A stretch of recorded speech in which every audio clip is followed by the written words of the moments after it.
الأصدقاء السلام عليكم. Bonjour ou bonsoir les amis, en espérant que vous allez bien. Bienvenue sur votre chaîne Bled Magharibia qui attend vos encouragements en la partageant autour de vous et auprès de toutes vos connaissances. Merci de nous recevoir chez vous et parmi vous. Cette 58e vidéo vient vers vous pour vous proposer l'habituel ce qui fait débat, c'est-à-dire tout ce qui fait discussion désormais entre nous. Et je vous en remercie tout particulièrement pour vos gentils commentaires. Et donc, le CQFD de votre bled Magharibia est consacré aujourd'hui toujours à ces législatives 2021, si on peut les appeler ainsi, des législatives de complaisance qui ont eu lieu ce samedi 12 juin dernier en Algérie, où de toute façon, avec ou sans les élections, le résultat de toute façon est toujours le même depuis un certain juillet 1962. Et en cette Algérie, les législatives, donc ces dernières législatives, ont provoqué un séisme politique.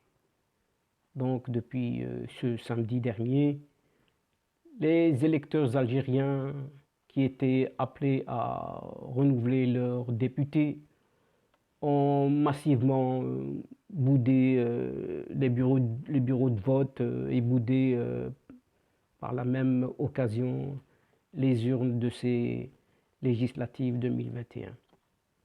C'est le signe d'une colère et d'une colère très très forte qu'il faut considérer avec tout de même inquiétude et sérieux.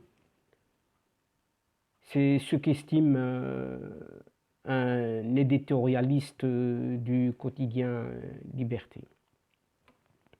Alors que toujours dans cette Algérie, qui vient d'être classée au 7e rang des économies les plus attrayantes en Afrique, selon le dernier Africa Investment Index de 2016, entre parenthèses AII, réalisé par la succursale de recherche indépendante du Quantum Global, un groupe international de sociétés actives dans les domaines du capital, investissement, ainsi que de la recherche macroéconomique et de la modélisation économétrique. Et cerise sur le gâteau, nous terminerons par là, parce que ce bizarre, disons, ce pseudo-ministre de la communication qui est Ammar Belhimer n'a pas pu contrôler ni ses nerfs, ni sa ligne éditoriale, et dès lors le régime algérien expulse France 24 du pays. En effet, lorsque le régime algérien échoue à contrôler la ligne éditoriale d'un média international de grande envergure, il lui retire tout simplement l'accréditation et lui demande de quitter le pays. C'est le seul mode d'emploi que les autorités algériennes ont identifié pour verrouiller l'information et empêcher par la même occasion l'expression des voix discordantes dans le pays. Et c'était exactement ce qui vient de se passer avec la chaîne de télévision internationale française qui est France 24. Donc, chers amis, après le récit de ce lent préambule de cette séquence, nous pouvons aisément penser qu'une élection est un important baromètre de la vie politique nationale qui donne à mesurer à intervalles réguliers les grandes tendances qui traversent le pays. Mais au-delà de ces résultats, les vainqueurs entre guillemets et les vaincus aussi entre guillemets, dans le cas algérien ici, et en ce moment tout particulier de la vie nationale, la consultation électorale permet d'observer avec clarté les messages politiques lourds et profonds qu'envoie cette population algérienne. Il appartient ensuite aux élites politiques, les décideurs en premier chef, s'ils en existent encore dans ce pays, d'en saisir le sens pour mieux comprendre les raisons des choix exprimés et d'en tirer les conclusions. Et ces législatives anticipées de ce samedi 12 juin dernier sont à ce titre chargées de messages aussi sérieux qu'inquiétants. En effet, elles sonnent comme une énième alerte, car la désaffection massive enregistrée était plus que prévisible, elle était annoncée, et le taux de participation s'élèverait à 30%, le plus bas depuis 20 ans. Et il ne faut pas faire l'erreur de minimiser son ampleur et ses lourdes conséquences sur le devenir de l'État et de la société même, sur les rapports entre gouvernants et gouvernés. Aussi, de l'autre côté, il faut savoir avec raison garder et ne pas se laisser emporter par un triomphalisme aveuglant.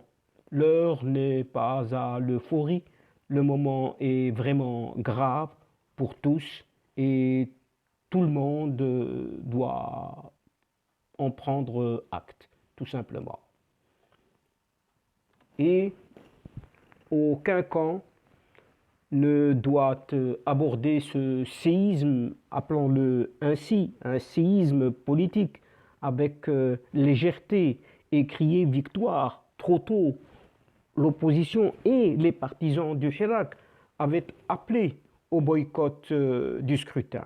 Et toute la classe politique est ici interpellée. D'urgence, la réaction doit être à la mesure de cet événement et non pas seulement à coup de communiquer, mais par la capacité des uns et des autres à agir de concert pour résoudre ce grand malentendu national qui s'est exprimé en ce samedi 12 juin et hors des urnes surtout. D'évidence, les élections à elles seules ne suffisent pas à engager le pays sur la voie du salut et si elles sont une nécessité constitutionnelle, d'autres démarches politiques sont à envisager impérieusement. Il ne faut pas renoncer non plus à faire de la politique. Elle est l'alpha et l'oméga dans la résolution des conflits, particulièrement dans cette phase cruciale de l'histoire de cette nouvelle Algérie que l'on dénomme actuellement ainsi.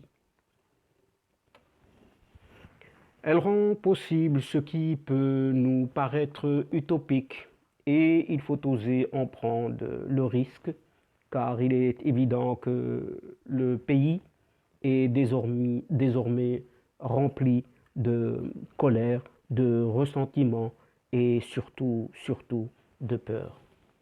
Mais ce n'est pas une raison pour renforcer la paralysie, parce qu'il est dans cet état que cela nécessite d'imaginer des scénarios et des pistes pouvant aider à transformer cette défiance générale en une grande opportunité pour redonner de la confiance à cette population complètement délaissée, pour ne pas dire abandonnée.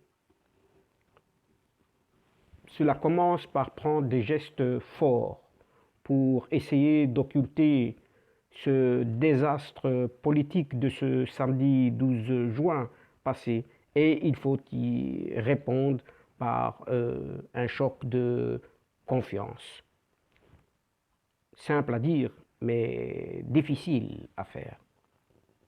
Et dans cette ambiance, il faut savoir aussi que l'Africa Investment Index 2016, AII, construit à partir d'indices macroéconomiques et financiers avec des indicateurs également de Ease of Doing Business Indicators DBI du groupe de la Banque mondiale.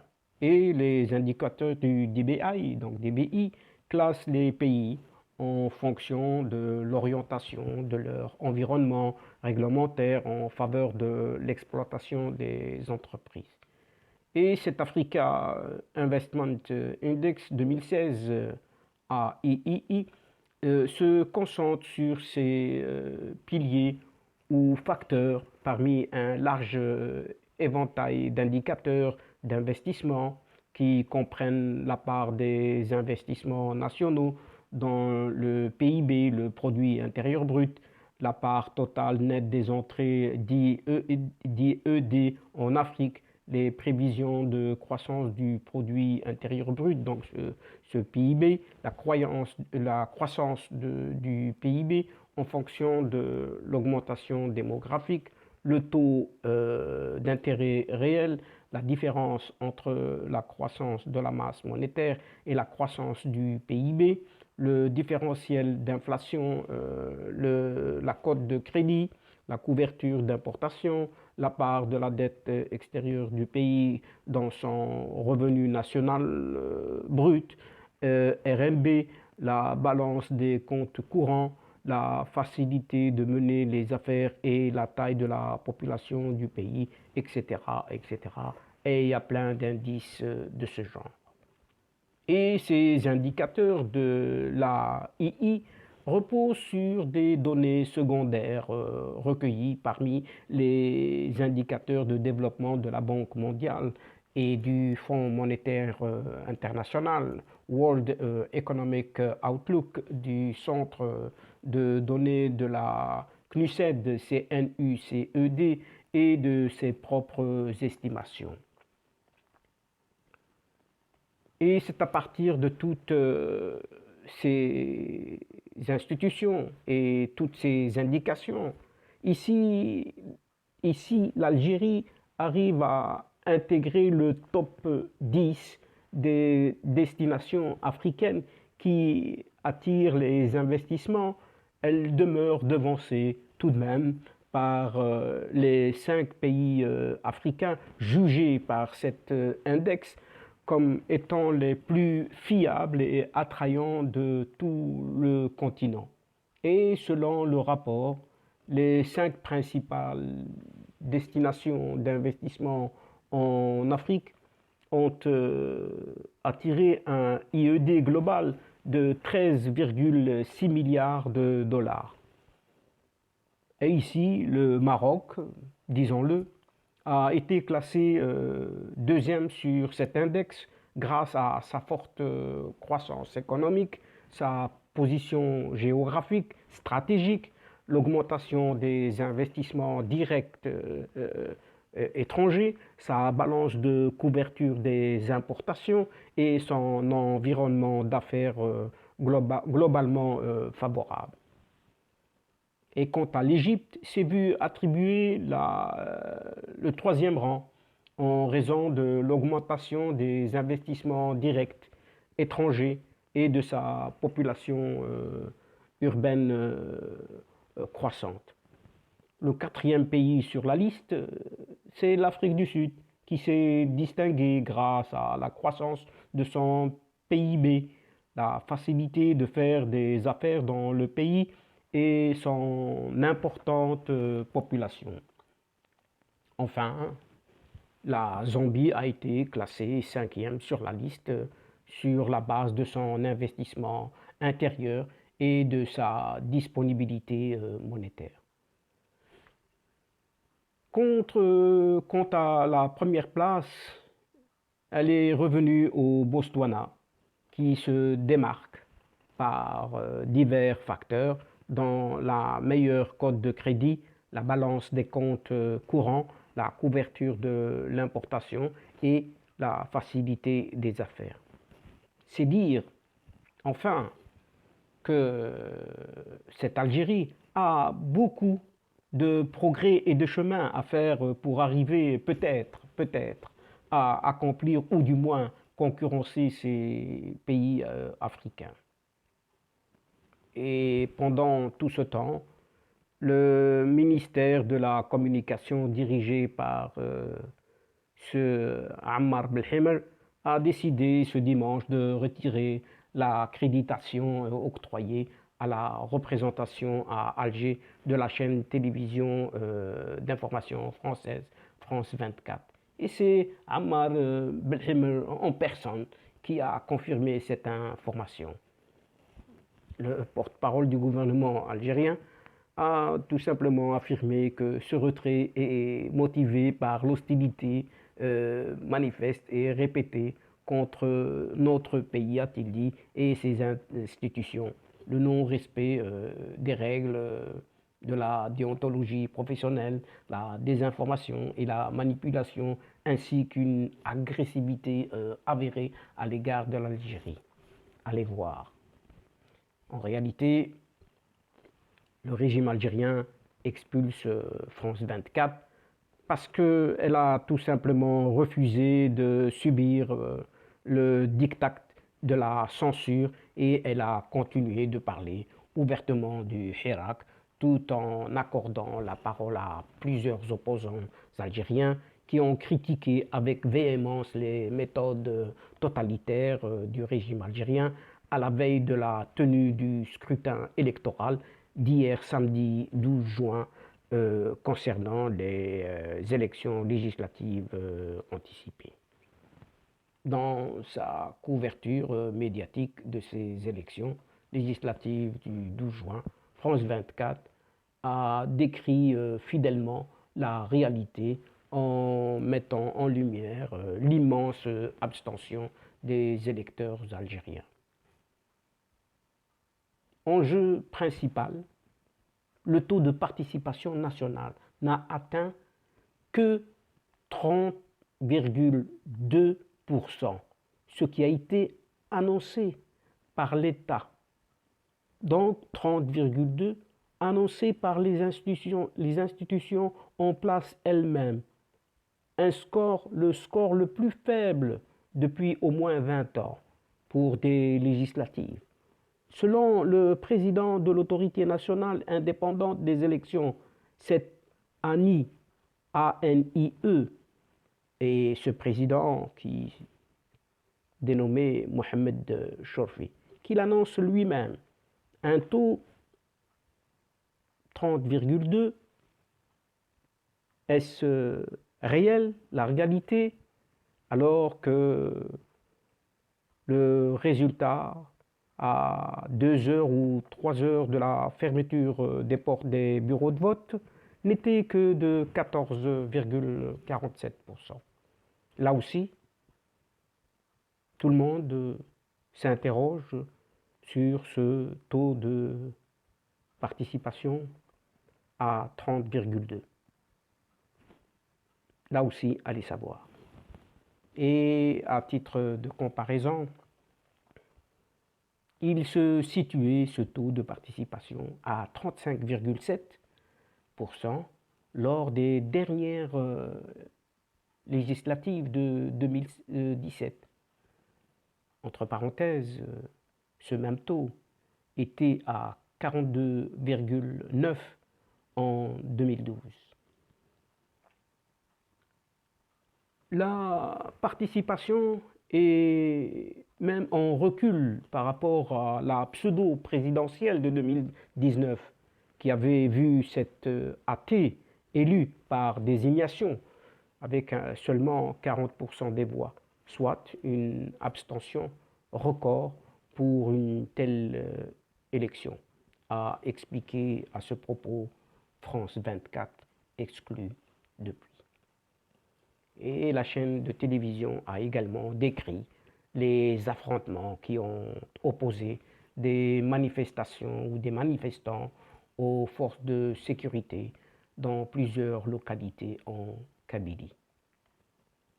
Les opérations de vote se sont déroulées généralement dans le calme à Alger, où les électeurs se comptaient sur les doigts d'une main, et en province, sauf en Kabylie, région frondeuse où la participation a déjà été quasi nulle lors des précédents scrutins, affirme ainsi France 24 dans l'un de ses comptes rendus des tenants et aboutissants des élections législatives algériennes.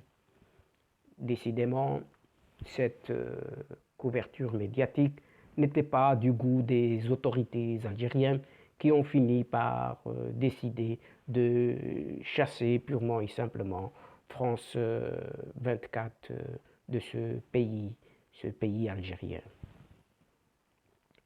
Et que pouvons-nous dire là-dessus, si ce n'est qui n'est pas avec moi et contre moi? Voilà le principe qui régit le comportement du pouvoir algérien aux mains d'un régime qui montre et qui continue de démontrer qu'il fait partie des systèmes les plus archaïques du monde. Et pour conclure cette séquence en beauté, et ainsi pour construire cette nouvelle Algérie, il est nécessaire qu'un, entre guillemets, Viagra politique soit inventé et tout de suite pour que le commando constructeur ne faiblit pas. Et c'est ce que vient de proposer le président du parti El Bina.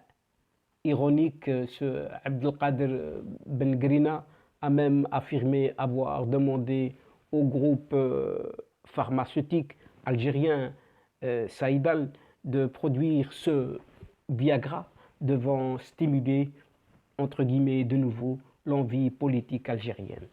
Et c'est plus que nécessaire pour que des solutions soient trouvées à la crise économique, politique et sociale dont souffre l'Algérie, a-t-il lancé ce Abdelkader Ben Grina.